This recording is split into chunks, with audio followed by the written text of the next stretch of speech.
মদিনার সাহাবীদের মধ্যে সবচেয়ে গরীব সাহাবী ছিলেন সাইয়েদনা বেলাল রাদিয়াল্লাহু তাআলা আনহু। নিজের লজ্জাস্থান ঢাকার কাপড়টা ছাড়া তার কাছে দ্বিতীয় কোনো কাপড় ছিল না।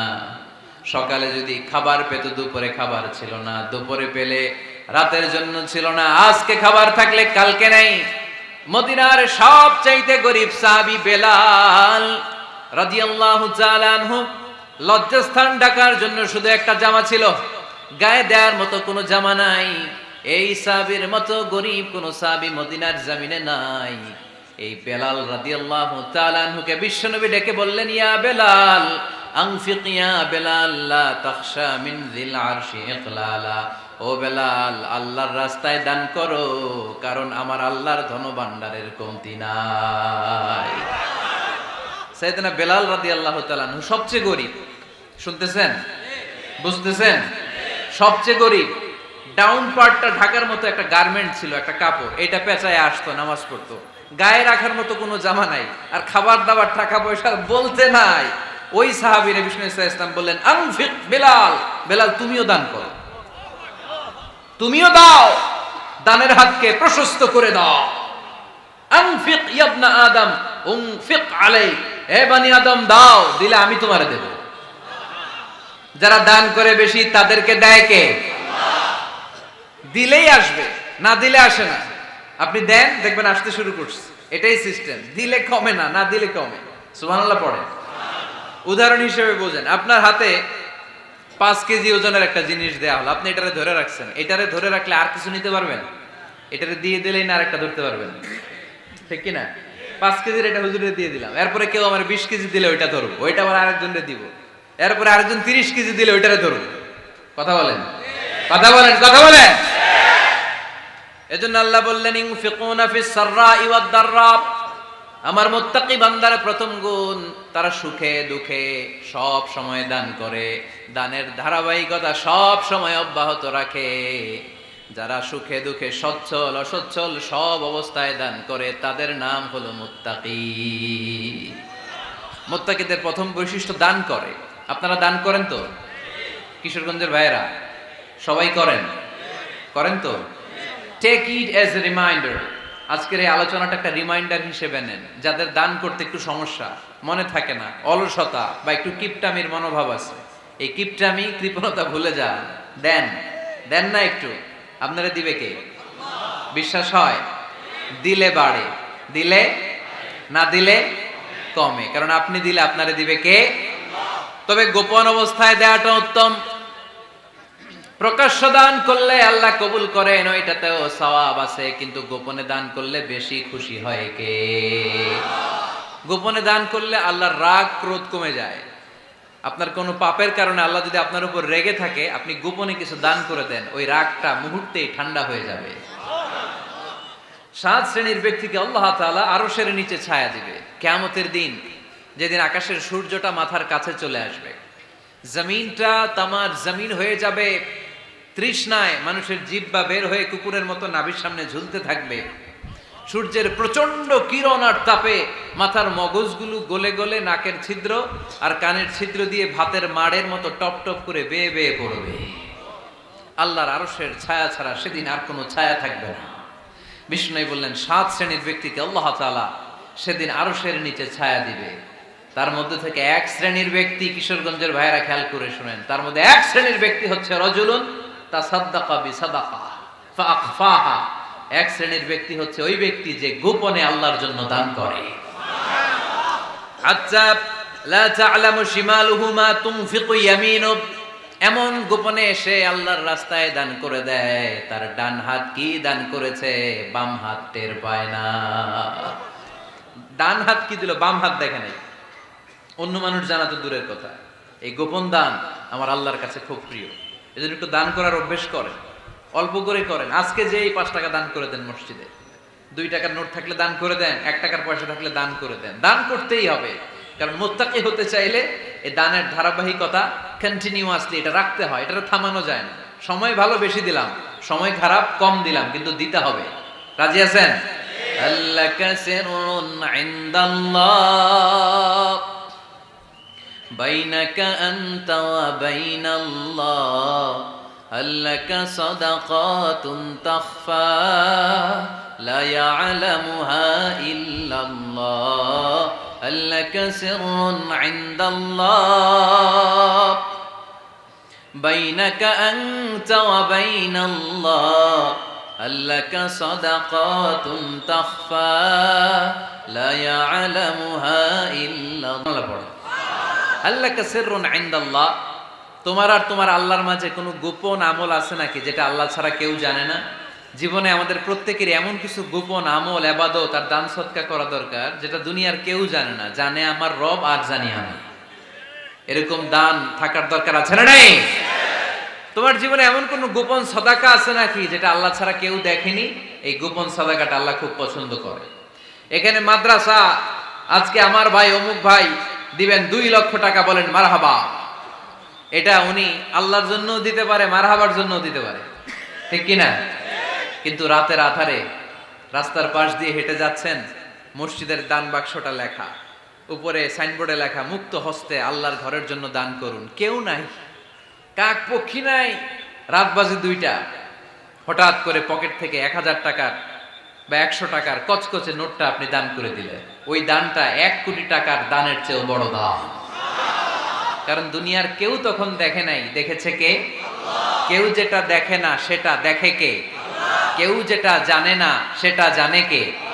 সবার চোখ ফাঁকি দেয়া গেলেও আমার আল্লাহর চোখ ফাঁকি দেয়া যায়? এজন্য দান করতে হবে একজনের খুশির জন্য, তিনি কে?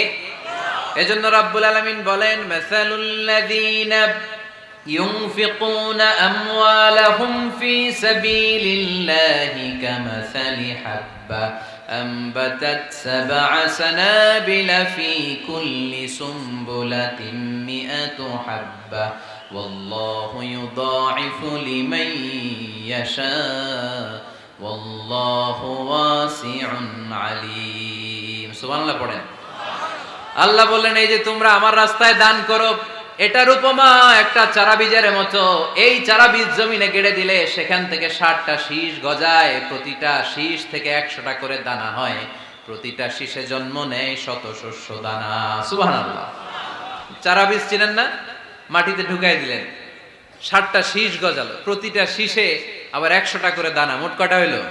700টা। এক চারা বীজ থেকে যেমনি 700 দানা গজায়, তেমনি 1 টাকা দান করলে এরকম 700 গুণ সওয়াব আপনার আমলনামায় ঢুকাই দিবে কে?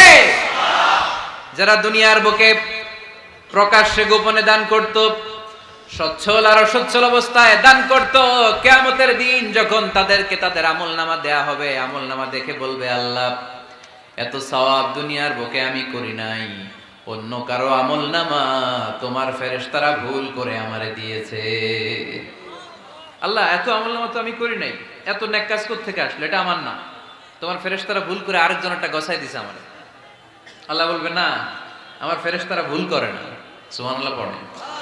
ফেরেশতারা কখনো ভুল করতে পারে না, এটা তোমারই আমলনামা, আমার আমলনামা, আমি তো এত সওয়াব করি নাই। আল্লাহ বললেন, তুমি যে ওই আমার খুশির জন্য দান করেছো, ওই ছোট্ট দানটাকে আমি বড় করে তোমার আমলনামায় ঢুকাই দিছি। আরো আস্তে কোন সুবহানাল্লাহ। হাদিসে এসেছে, কামা ইউরাব্বি আহাদুকুম ফুলুয়া, তোমরা যেমনি ছাগল পালো, বাছুর পালো, আল্লাহ তাআলা তোমাদের দানটাকে এরকম পেলে পুষে বড় করে। আপনারা কিশোরগঞ্জে গরু পালেন কারা দেখি? মাশাআল্লাহ, সবার বাড়িতে গরু। হ্যাঁ, বাড়ি বাড়ি আপনার বাড়িতেও আছে। তো এই যে গাভী যখন বাচ্চা দেয়, বাছুর হয়, খুশি লাগে না আপনাদের? মালিক কি করে? এটারে খাওয়ায়, খাইয়ে দাইয়ে পেলে পুষে বড় করে না? কুরবানির হাটে বিক্রির জন্য। আল্লাহ বললে, তুমি যে ওই ছোট্ট দান করেছো, তোমার এই ছোট্ট দানটা আমিও এটারে খাইয়ে দাইয়ে পেলে পুষে বড় করে উহুদ পাহাড়ের সমান করে তোমার আমলনামায় ঢুকিয়ে দিয়েছি। এজন্য আল্লাহ বললেন, আল্লাযীনা ইউনফিকুনা ফিস সাররাই ওয়াদ দাররা, মুত্তাকিদের প্রথম গুণ সচ্ছল আর অসচ্ছল উভয় অবস্থায় আল্লাহর জন্য তারা দান করে। সুবহানাল্লাহ। তাহলে মুত্তাকিদের প্রথম গুণ, তারা কি করে? জোরে বলেন, সবাই বলেন, আবার বলেন। আপনাদের কষ্ট হচ্ছে? দোয়া করে ফেলি আমরা তো। গলার আওয়াজ এত অল্প কেন? আওয়াজ করে উত্তর দেয়া যাবে? চিল্লায় পড়েন আল্লাহু আকবার। এভাবে উত্তর দিবেন, এভাবে আওয়াজ করে উত্তর দিলে আমি বুঝবো আমার কথা শুনতেছেন, বুঝতেছেন। তা না হলে আমি বুঝবো, বুঝতেছেন না, আমি এত কষ্ট করে বলি এরা বুঝে না। তো মুত্তাকিদের প্রথম গুণ তারা কি করে? আরো জোরে বলেন, কি করে? মুত্তাকিদের 2 নাম্বার গুণ আল্লাহ বললেন ওয়াল কাযিমিনাল গায়জ। মুত্তাকিরা শুধু সুখে দুঃখে সচ্ছল অসচ্ছল অবস্থায় তারা দান করে না। মুত্তাকি বান্দার 2 নাম্বার বৈশিষ্ট্য, তারা রাগকে হজম করে, ক্রোধকে নিয়ন্ত্রণ করে। সুবহানাল্লাহ।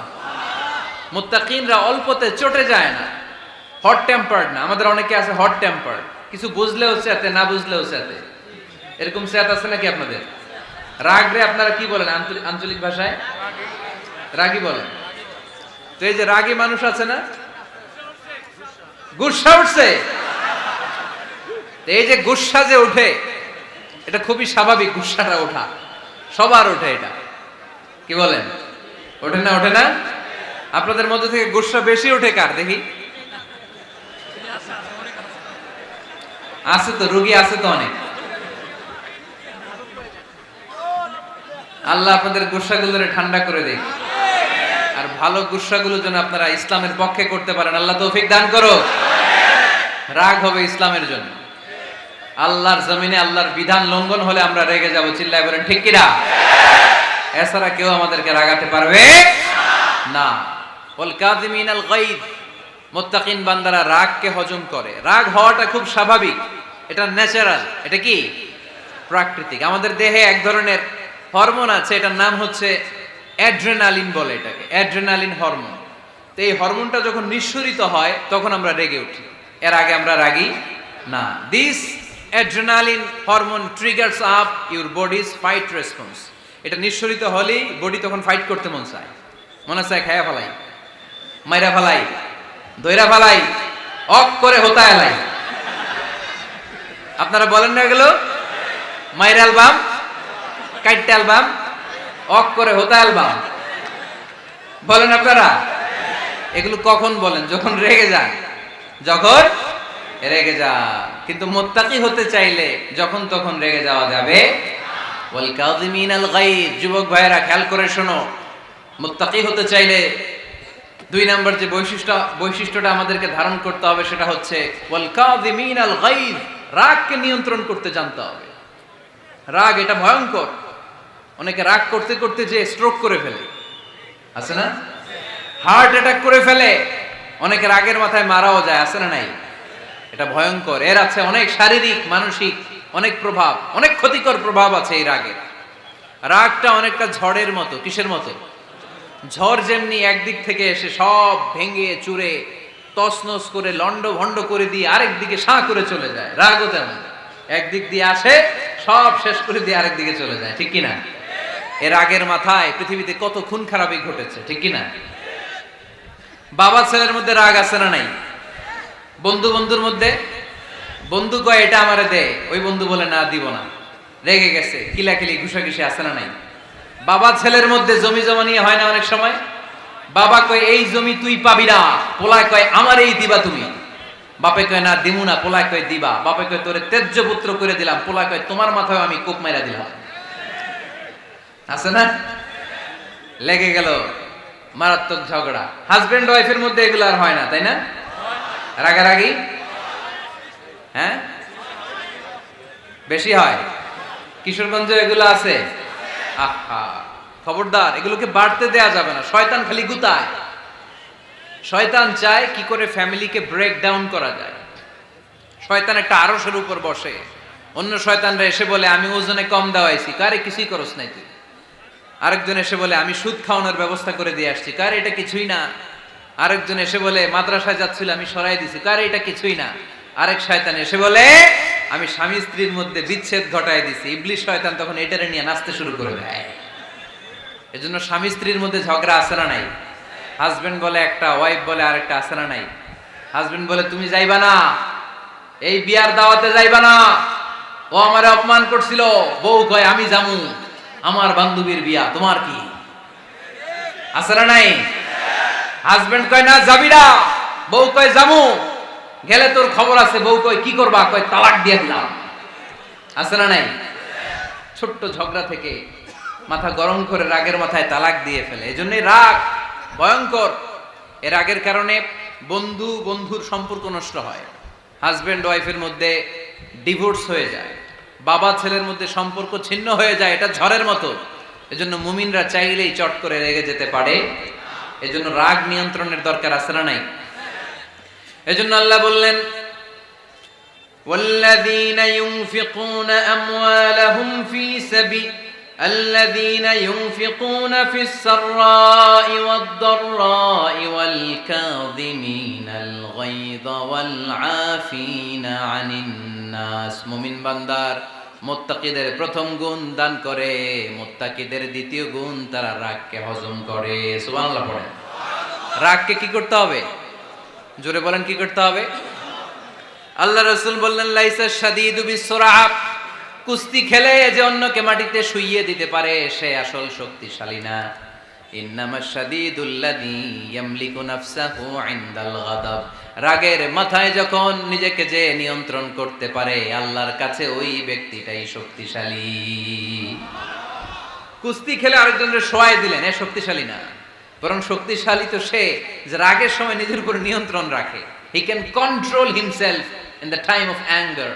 যখন সে রেগে যায় তখন সে নিজেকে নিয়ন্ত্রণ করতে পারে, সেই শক্তিশালী। কুস্তি খেলে আপনি হোতায় দিলেন আরেকজনকে, আপনি শক্তিশালী না। এজন্য রাগকে নিয়ন্ত্রণ করতে রাজি আছেন তো? এক সাহাবী এসে বললেন, ইয়া রাসূলুল্লাহ আউসিনি, ইয়া রাসূলুল্লাহ, ও নবী আমারে নসিহত করেন, আমারে কিছু উপদেশ দেন। বিশ্বনবী বললেন, লা তাগদাব, তুমি রেগে যেও না। সাহাবী বললেন, আরেকটা উপদেশ দেন। বিশ্বনবী বললেন, লা তাগদাব, রেগে যেও না। সাহাবী বললেন, ও নবী আরেকটা উপদেশ দেন। বিশ্বনবী তৃতীয়বারের জন্য বললেন, ও সাহাবী তুমি রেগে যেও না, লা তাগদাব, রেগে যেও না। কারণ রেগে গেলেন তো হেরে গেলেন, রেগে গেলেন হেরে গেলেন। অনেকে আপনারা রাগাতে চাইবে নানা ভাবে, কিন্তু আপনি রাখবেন না। আপনার সাথে ঝগড়া করতে চাইবে, পায়ে পাড়া দিয়ে ঝগড়া করতে চায়, এরকম আছে না নাই? আপনারা রাগাতে চায়, ফুসলাতে চায়, কিন্তু মুমিনরা, মুত্তাকিনরা তারা যেন তেন কোনো কারণে রেগে যায় না, তারা তাদের রাগকে হজম করে। আলহামদুলিল্লাহ পড়ে। আল্লাহ রাসূল সাল্লাল্লাহু আলাইহি ওয়াসাল্লাম কখনো রাগতেন না, কখনো না। ওনার উপর অনেক অত্যাচার হয়েছে, উনি রাগেন নাই, উনি ক্ষমা করে দিয়েছেন। কি করেছেন? আল্লাহ রাসূল সাল্লাল্লাহু আলাইহি ওয়াসাল্লাম যখন মক্কায় নামাজ পড়তেন, আল্লাহ রাসূল সাল্লাল্লাহু আলাইহি ওয়াসাল্লাম যখন রুকুতে যেতেন, সিজদায় যেতেন, পিঠের উপরে পচা উটের নাড়ি ভুঁড়ি চাপিয়ে দেয়া হতো। আল্লাহ রাসূল কখনো রেগেছেন? কথা বলেন। তায়েফের ময়দানে দাওয়াত দিতে গেলেন, পাথর মারা হলো, তিনি রেগেছেন? বাড়ি থেকে বের করে দেয়া হলো, বাধ্য হয়ে মক্কা থেকে মদিনায় হিজরতে গেলেন। মক্কার দিকে তাকিয়ে তাকিয়ে চোখের পানি ছাড়লেন আর বললেন, মক্কা তু আহাব্বুল বিলাদ ইলাইয়া, আমার কাছে সবচেয়ে প্রিয় শহর মক্কা শহর। লাউলা উখরিজতু আমা খারাজতু, আমার যদি বের করে দেয়া না হতো মক্কা থেকে জীবনে কোনোদিন আমি বের হতাম না। তারপরেও বিশ্বনবী রাগেন নাই। ব্ল্যাক ম্যাজিক করে 6 মাস বিশ্বনবীকে অসুস্থ করে রাখা হয়েছে, তিনি রাগেন নাই। আল্লাহ রাসূল সাল্লাল্লাহু আলাইহি ওয়াসাল্লাম একবার উটের উপর চড়ছিলেন। ইন দ্য মিন টাইম এক বেদুইন এসে বিশ্বনবীর গায়ের চাদর ধরে টান দিলেন। হাদিসের বর্ণনাকারী সাইয়েদনা আনাস রাদিয়াল্লাহু তাআলা উনি বলেন, কুনতু আমশি মা রাসূলিল্লাহ, আমি একবার রাসূল সাল্লাল্লাহু আলাইহি ওয়াসাল্লামের সাথে হাঁটছিলাম। ওয়া আলাইহি বুরদুন নাজরানি গলিদুল হাশিয়া, আর রাসূল সাল্লাল্লাহু আলাইহি ওয়াসাল্লামের গায়ে ছিল চাদর। কি ছিল? আপনারা আজকে চাদর গায়ে দিয়ে আসছেন? কেউ আসছেন? অনেকে। এই যে আমরা চাদর গায়ে দেই, আমাদের চাদরের এই পাশে মাঝে মাঝে কিছু ডিজাইন করা থাকে না? নাজরান দেশ থেকে নিয়ে আসা বিশ্বনবীর ওই চাদরের এইখানে খসখসে ডিজাইন ছিল। তো আল্লাহ রাসূল যখন চাদর গায়ে দেয়া, ওই বেদুইন যখন চাদর টান দিয়েছে, ওই খসখসে ডিজাইন আল্লাহ রাসূল সাল্লাল্লাহু আলাইহি ওয়াসাল্লামের ঘাড়ের চামড়া ছিঁড়ে ফেলেছে। আসছিল ভিক্ষা করতে, বেদুইন আসছে কি করতে? ভিক্ষা চাওয়ার স্টাইল দেখেন, ভিক্ষা চাওয়ার স্টাইল দেখছেন? আল্লাহ রাসূল সাল্লাল্লাহু আলাইহি ওয়াসাল্লামের চাদর ধরে এমন টান মেরেছে, ওই খসখসে চাদরের দাগ বিষ্ণু সাল্লাল্লাহু আলাইহি ওয়াসাল্লাম ঘাড়ের মধ্যে বসে ঘাড়ের চামড়া ছিঁড়ে গিয়েছে। বিষ্ণু প্রচন্ড ব্যথা পেয়েছেন, কিন্তু কিছুই বলেন নাই। ফালতাফাতা ইলাইহি রাসূলুল্লাহ, আল্লাহ রাসূল তার দিকে তাকালেন, তাকিয়ে সুম্মা দাহিক, ছোট্ট একটা মুচকি হাসি দিলেন। মুচকি হাসি দিলেন। ভিক্ষা করতে আসছে, চাদর ধরে টান মেরা ঘাড়ের চামড়া ছিঁড়ে ফেলছে, আর বলতে শুরু করছে, ইয়া মুহাম্মদ মুরলি মিন মালিল্লাহ, আল্লাহর যে সম্পদ আছে বাইতুল মালের সম্পদ থেকে আমার কিছু দাও, আমার কিছু নাই। আল্লাহ রাসূল সাল্লাল্লাহু আলাইহি ওয়াসাল্লাম ফাদাহিক, একটা মুচকি হাসি দিলেন, দিয়ে সে যা চেয়েছে তার হাতে সেটা উঠিয়ে দিলেন। চিল্লায় পড়েন সুবহান। তার মানে আমার নবী সহজে রাখতেন না। ওনার গায়ের উপর, দেহের উপর অত্যাচার করা হলে বিষ্ণু ইসা ইসলাম কখনো রাগেন নাই। মারা হয়েছে, পাথর মেরে রক্তাক্ত করা হয়েছে, পিটানো হয়েছে, আল্লাহ রাসূল সাল্লাল্লাহু আলাইহি ওয়াসাল্লাম কখনো রাগেন নাই। তবে আল্লাহর জমিনে আল্লাহর বিধান লঙ্ঘিত হওয়া মাত্রই বিষ্ণু ইসা ইসলাম রেগে যেতেন। পড়েন আল্লাহু আকবার। আল্লাহর বিধান লঙ্ঘিত হতে দিতেন না। যেই লোকটা নামাজ পড়া অবস্থায় ওটের পচা নারী বুড়ি চাপিয়ে দিলে রাগেন না, যাকে পাথর মারা হলে রাগেন না, চাদর ধরে টেনে গায়ের চামড়া ছিঁড়ে ফেললে রাগেন না, ওই ব্যক্তিটা আল্লাহর জমিনে আল্লাহর আইনের বিরুদ্ধে কথা বললে রেগে যেতেন। কারণ এটা আল্লাহর আইন। আল্লাহর আইনে সবাই সমান, এখানে উঁচু নিচু, there is no difference between black and white, between upper and lower, between the richer section of the society and poorer section of the society, between the prime minister, between the member of the parliament and the factory worker, rickshaw puller.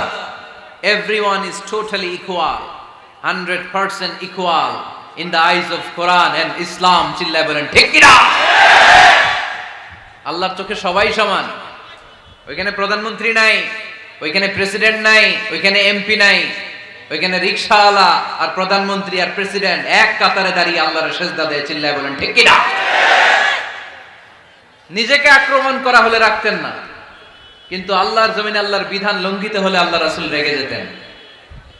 মদিনাতে এক মেয়ে চুরিতে ধরা পড়ল। চুরি করলে কি করতে হয়? আস-সারিকু ওয়াস-সারিকাতু ফাকতাউ আইদিয়াহুমা। বাংলাদেশে হাত কাটে, কি করে? জেলে দেয়। আর কি করে? হ্যাঁ, জরিমানা, জামায়াত করে না। বিধান হচ্ছে হাত কেটে দাও। If anyone steal something precious, the government, the authority should cut down his right hand. আইনটা কার? বাংলাদেশে এরকম চোর আছে না নাই? দেশের টাকা পাচার করে আছে না নাই? হাজার হাজার টাকা কুচি কুচি করে বগুড়ার এক পানির মধ্যে, খালের মধ্যে দেখলাম। আহা, জনগণ খেতে পায় না আর মানুষ টাকা কুচি করে জঙ্গলে ফেলে দিয়ে আসে। এগুলো কত বড় টাকা! একটা চোর, ওকে ধরে যদি হাত কেটে টেলিভিশনে প্রচার করে দেয়া হতো, 17 কোটি মানুষ যদি দেখতো, এদেশে আর চোর খুঁজে পাওয়া যেত না। বনু মখজুমিয়া গোত্রের এক নারী চুরিতে ধরা পড়ল। সাহাবীরা যে বলে, ইয়া রাসূলুল্লাহ, অনেক বংশীয় মেয়ে, আপনি হাত কেটে দিয়েন না, মাফ করে দেন। কি করেন? আল্লাহ রাসূল সাল্লাল্লাহু আলাইহি ওয়াসাল্লামের চেহারাটা আগুনের গোলার মতো লাল হয়ে গেল, রেগে গেলেন। আল্লাহ রাসূল বললেন, এত বড় সাহস পেলে কোত্থেকে? এটা আল্লাহর আইন। চিল্লায় বলো, কার আইন? লাউ কানাত ফাতিমাতু বিনতি মুহাম্মদ সারাকাত লাকাতা মুহাম্মাদুন ইয়াদাহা। আরে বনু মখজুমিয়া গোত্রের মেয়ে তো দূরের কথা, আমার কলিজার টুকরা ফাতেমাও যদি চুরিতে ধরা পড়তো, আমি ফাতেমার ডান হাত কেটে দিতে 1 সেকেন্ডও দেরি করতাম না। কারণ বিধানটা কার? এত মাইর দেয়া হলো বিশ্বনবীকে, এত অত্যাচার করা হলো, তিনি রেগে যেতেন না। কিন্তু আল্লাহর জমিনে আল্লাহর বিধান লঙ্ঘিত হলে তিনি রেগে যেতেন। ঠিক কিনা? এজন্য আমাদের রাগটাও হতে হবে এমন, অপ্রয়োজনে আমরা রাখবো না, কিন্তু আল্লাহর জমিনে আল্লাহর বিধান যদি লঙ্ঘিত হয়, দুর্বলের উপর যদি সবলের অত্যাচার হয়, সমাজে যদি বিশৃঙ্খলা তৈরি হয়, তখন মুমিন রাগান্বিত হবে, বজ্র কণ্ঠে গর্জে উঠবে। চিল্লায় বলেন ঠিক কিনা? এছাড়া মুমিন রাগকে নিয়ন্ত্রণ করে। এটা মুত্তাকিদের বৈশিষ্ট্য। আল্লাযীনা ইউনফিকুনা ফিস সাররাই ওয়াদ দাররা। মুত্তাকিনদের প্রথম গুণ, তারা দান করে।